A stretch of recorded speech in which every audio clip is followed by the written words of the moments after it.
Assalamualaikum warahmatullahi wabarakatuh.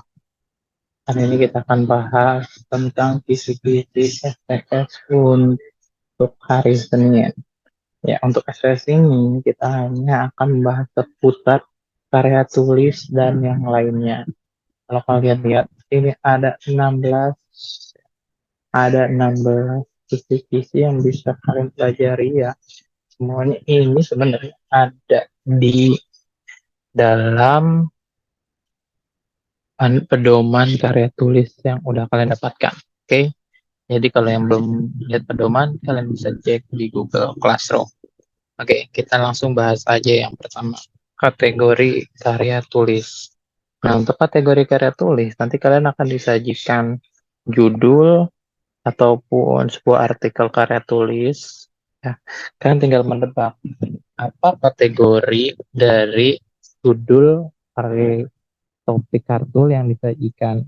Ya kan, kalau di dalam buku temanya itu ada tiga. Yang pertama tentang ilmu pengetahuan alam, ya, terus juga ada IPS, ilmu pengetahuan sosial atau humaniora, dan yang ketiga ada seni dan olahraga.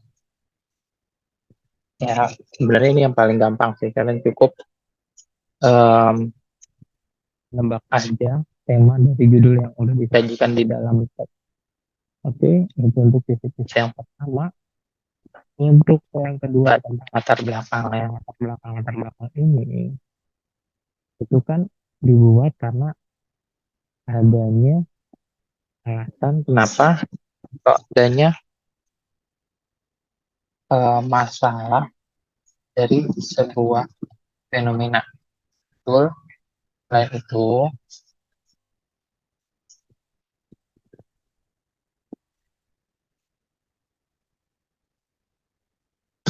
itu, karya tulis atau latar belakang juga harus menulis, menggambarkan alasan kuat kenapa penulis memilih topik yang sudah dipilih. Jadi selain alasan topiknya juga harus berisikan masalah-masalah dari topik yang udah dipilih. Seperti itu. Nah, ya, itu untuk latar belakang. Untuk tipe soalnya itu kalian bisa, untuk tipe soalnya itu nanti akan disajikan teks. Ya, sebenarnya sama sih untuk latar belakang, rumusan masalah, karena sudah disajikan teks ataupun pengertian. Terus kalian tinggal menebak apakah ini yang dimaksud dengan latar belakang masalah atau ini yang dimaksud dengan rumusan masalah dan lain-lain. Kurang lebih kayak gitu itu untuk latar belakang masalah. Yang penting kalian tahu kalau latar belakang masalah itu adalah masalah dari sebuah fenomena dan menggambarkan alasan alasan kuat kenapa penulis milih atau tema tersebut. Ya, lanjut rumusan masalah. Nah, untuk rumusan masalah ini nanti kalian akan disajikan. Nah, kalian kan tahu kan kalau rumusan masalah ini kan berisikan masalah-masalah yang ada dari latar belakang yang udah kalian ceritakan di latar belakang masalah. Dan itu nanti untuk tipe soalnya kalian akan disajikan artikel, terus kalian menebak apa sih yang dimaksud dengan rumusan masalah apa dari artikel yang sudah disajikan itu. Ya. Terus untuk rumusan masalah juga nanti akan ada pengertiannya, terus kalian tinggal menebak ini termasuk rumusan masalah atau bukan. Oke, selanjutnya. Nah, ini yang penting. Ini sama ya. Ini kalian batasan masalah. Kalian nanti akan disajikan teks, terus kalian menebak apakah ini termasuk batasan masalah atau rumusan masalah atau sub-sub bab yang lainnya. Gitu. Ya. Selain itu kan lagi akan ada definisi juga, terus kalian tinggal menebak ini termasuk batasan masalah atau enggak. Jadi kalian cukup baca apa yang ada di dalam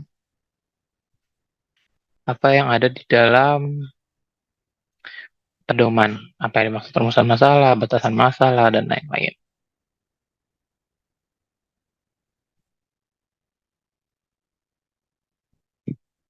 Nah, selanjutnya yaitu kata pengantar. Sama kata pengantar juga nanti kan kata pengantar ini berisikan apa saja sih? Gitu. Kalian cukup baca pedoman aja. Jadi nggak perlu repot-repot ya untuk bagian seperti ini. Begitu pula juga landasan teori. Nah, untuk landasan teori ini cukup banyak. Kenapa? Karena nanti ini akan berhubungan dengan teori-teori kalian sebagai landasan teori. Terus nanti akan berhubungan dengan sintesis. Selain itu juga akan berhubungan dengan cara mengutip. Dan terakhir sebenarnya ada lagi, yaitu tentang plagiarisme. Ya kan? Nah, sekarang kita ngomong dulu landasan teori. Sama landasan teori ini akan berguna untuk menunjang apa? Mencari teori yang menunjang ya karya tulis kalian. Oke, yang berhubungan dengan karya tulis kalian. Kenapa? Karena untuk topik dan tema karya tulis yang untuk menguatkan konsep tentang topik yang kalian pilih. Itu. Nah, landasan teori ini kan pasti akan mencari sumber-sumber lain ya, yaitu dengan berhubungan dengan cara mengutip. Nah, cara mengutip kalau di dalam pedoman kita lihat di sini. Ya, cara mengutip kalau di dalam pedoman yang perlu kalian perhatikan itu ada di halaman, nah ini ada di halaman 24 cara mengutip. Nah ini yang pertama, cara pengutip yang pertama itu harus ada nama penulisnya, tahun, sama halamannya. Ini kalau yang lengkap, oke? Kalau yang lengkap harus ada nama penulis, tahun, sama halaman. Ini bisa diletakkan di depan ataupun di belakang kayak gini. Ya. Nah ini untuk dua cara yang pertama, bisa di depan, bisa di belakang. Ini kalau yang lengkap. Kalau yang nggak lengkap, kalian bisa cukup nama sama tahun aja. Ya, nama dan tahun. Itu batas minimalnya, nama dan tahun. Nah, bisa juga kalian menulisnya seperti ini dalam cara mengutip. Nah, misalnya um, sumber ukuran kepantasan, begini aja. Menurut sumber ukuran kepantasan di dalam seni berpidato adalah adat istiadat pergaulan di dalam masyarakat. Terus dalam kurungnya Hendra, 2009. Ini bisa juga kayak gini ya. Nggak perlu ada halaman. Jadi yang penting harus ada nama penulis bukunya pasti, atau penulis orang yang dikutip. Terus di sini ada tahunnya. Nggak ada halaman, nggak apa-apa. Oke? Ya, ini untuk cara yang kedua. Terus bisa juga kayak gini. Menurut Renda, kayak ini untuk cara mengutip ya. Jadi cukup diperhatikan minimal batasan harus ada nama penulisnya. Nah, setelah kalian masuk ke cara mengutip, sekarang kita masuk ke sintesis. Sebenarnya apa sih yang dimaksud sintesis?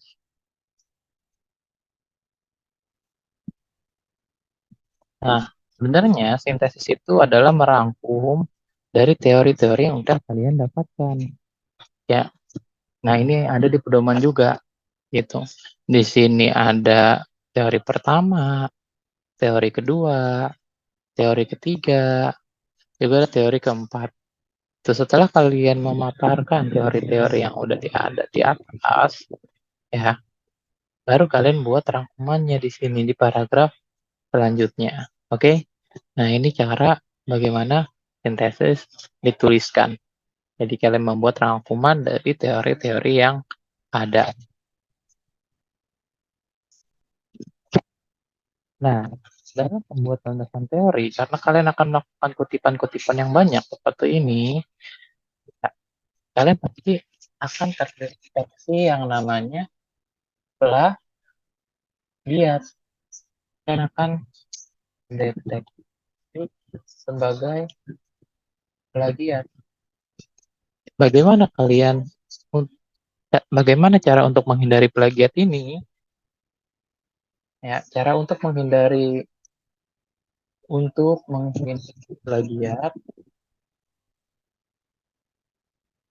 ya,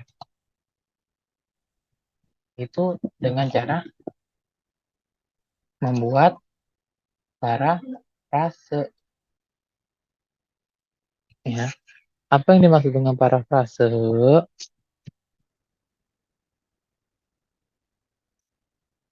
Ya, secara umum yang dimaksud dengan parafrase ialah pengungkapan kembali, tetapi dengan cara yang berbeda atau dengan kosakata yang berbeda, tetapi menjelaskan makna yang sama.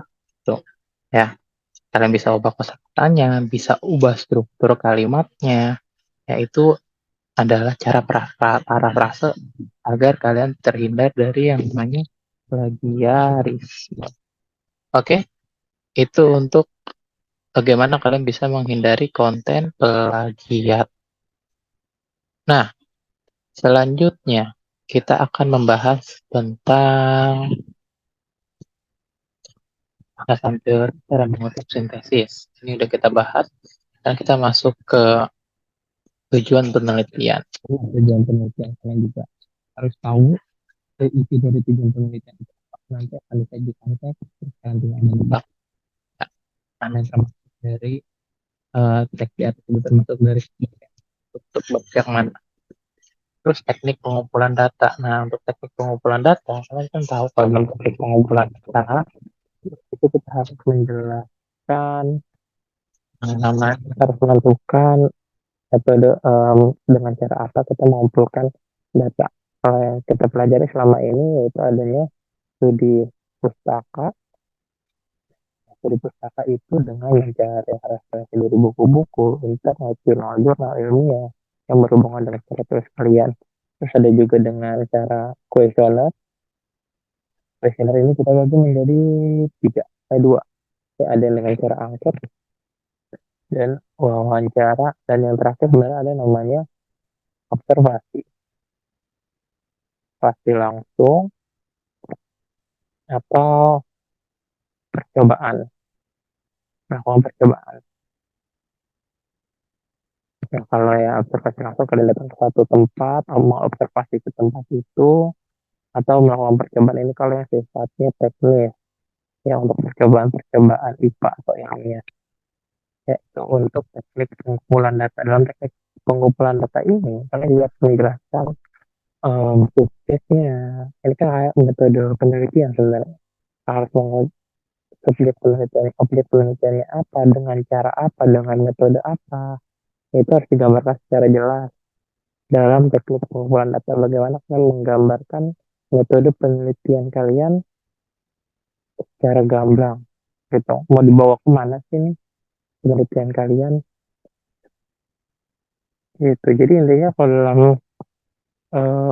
teknik pengumpulan data kalian tuh harus menggambarkan bagaimana penelitian kalian itu dijalankan, ya, objek penelitiannya apa, instrumen yang digunakannya apa, prosedur pengumpulannya tadi apa, ya, terus analisis datanya, dan juga masalah-masalah penelitiannya. Dan tujuannya untuk apa? Untuk bisa dipahami sama pembaca. Seperti itu.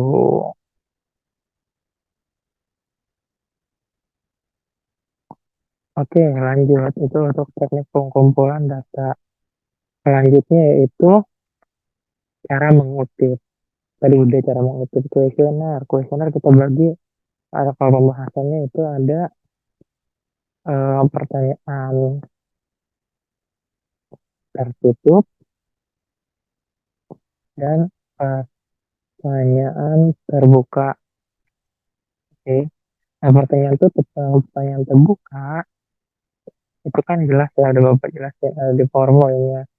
Jadi kalian tinggal menentukan ada soalnya, manakah yang merupakan pertanyaan tutup dan mana yang merupakan pertanyaan terbuka. Kalian tinggal menebak ada di nomor berapa aja gitu.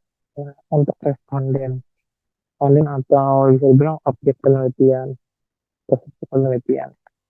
Responden ini nanti kalian akan disajikan, terus kalian menentukan siapa responden yang tepat untuk judul karya tulis di atas atau untuk artikel karya tulis di atas. Itu kalian cukup memilih mana responden yang tepat agar penelitiannya mendapatkan data yang konkret seperti itu. Nah, ini selanjutnya membaca tabel diagram atau hasil penelitian. Nanti akan disajikan diagram atau tabel hasil penelitian, hasil angket. Terus kalian diminta untuk membaca atau memahami tabel dari hasil penelitian yang disajikan. Nah, sekarang kita ngomong tentang daftar pustaka. Dan kalau ngomong daftar pustaka, berarti kita harus ngomongin tentang yang ada di pedoman. Nah, dalam daftar pustaka, ada beberapa hal yang harus kalian pelajari. Nah, ini nih, ya. Dalam daftar pustaka yang harus kalian pahami, yang pertama, nama dari penulis daftar pustaka itu dibalik kalau ada dua angka. Misalnya, em, ini kalau tiga angka, tiga huruf kalian ya, angka Mudia Ananta Ter. Kalau daftar pustakanya ditulis menjadi terus, koma, Pramudia Ananta seperti itu. Baru, baru dilanjutin sesuai dengan penulisan-penulisan catatan selanjutnya. Catatan selanjutnya kan di sini jelas ya. Ada apa aja? Nih, ada nama, tahun, judul, kota, penerbit. Kalau Bapak singkat, biasanya Bapak menyingkatnya dengan Nata tempe. Nama, tahun, judul, tempat itu tanya, penerbit. Ya, ini agar lebih gampang diingat aja Nata tempe. Terus, ini ya, ya, namanya udah dibalik, tahun, penerbit, nama, tahun, judul sampai sini, tempatnya di Jakarta, penerbitnya Jakarta Press. Nah, lalu dalam penulisan daftar pustaka harus kalau ada banyak harus disusun menurut abjad. Misalnya tadi ini sama R ya. Jadi dibalik dulu, setelah namanya dibalik baru disusun menurut abjad. Nah, sama R berarti kan duluan E kan. Kalau A sama B berarti duluan A ya kayak gitu aja. Oke, itu untuk menulis daftar pustaka yang sumbernya dari buku. Nah, kalau sumbernya dari internet sama rumusnya. Nama, tahun, judul, nah, karena ini internet kan itu nggak ada kata atau penerbitnya, langsung aja website linknya. Nah, website linknya baru waktu kapan kalian mengakses. Ya, ini contohnya. Sama, namanya juga harus dibalik dulu. Ini kan nama aslinya sebenarnya Ganjar Harimansyah. Dipindahin dulu ke belakang jadi Harimansyah Ganjar, dikasih koma, ya. Baru setelah dipindahin ke belakang baru disusun menurut alfabet abjad. Ya. Oke, itu untuk penulisan daftar pustaka. Nah, untuk daftar pustaka, sintesis udah, simpulan dan saran, ini juga sama, kalian harus tahu bagaimana apa yang dimaksud dengan simpulan. Yang dimaksud dengan simpulan yaitu kalian memaparkan fakta-fakta Cara memaparkan fakta-fakta dari hasil penelitian kalian.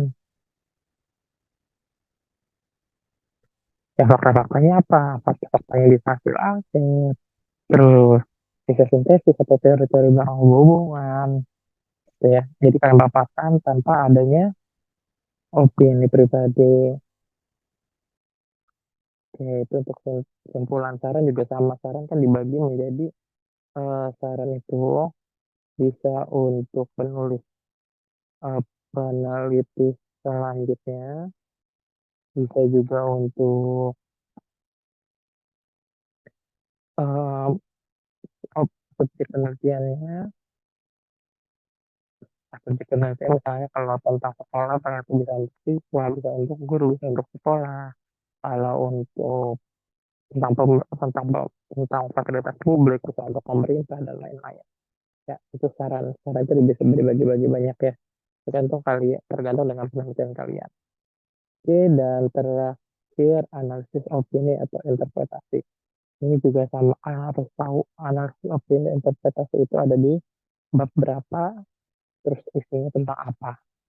Oke, ya. Selain itu, kalian juga harus memahami hal-hal umum tentang karya tulis. Apa itu hal-hal umum tentang karya tulis? Ya, hal-hal umum tentang karya tulis. Kalau ya kayak apa sih yang dimaksud dengan karya tulis? Gitu. Ya kan, terus selain apa yang dimaksud dengan karya tulis, kalian juga harus tahu esensi utama dari adanya karya tulis itu apa. Ya, tidak cuma asal mencari di internet dan tapi kalian terus melakukan yang namanya penelitian ataupun kalian di sini diminta untuk menganalisis. Oke, ya, itu aja untuk pembahasan ini. Oke, Bapak cukupkan. Terima kasih. Assalamualaikum warahmatullahi wabarakatuh.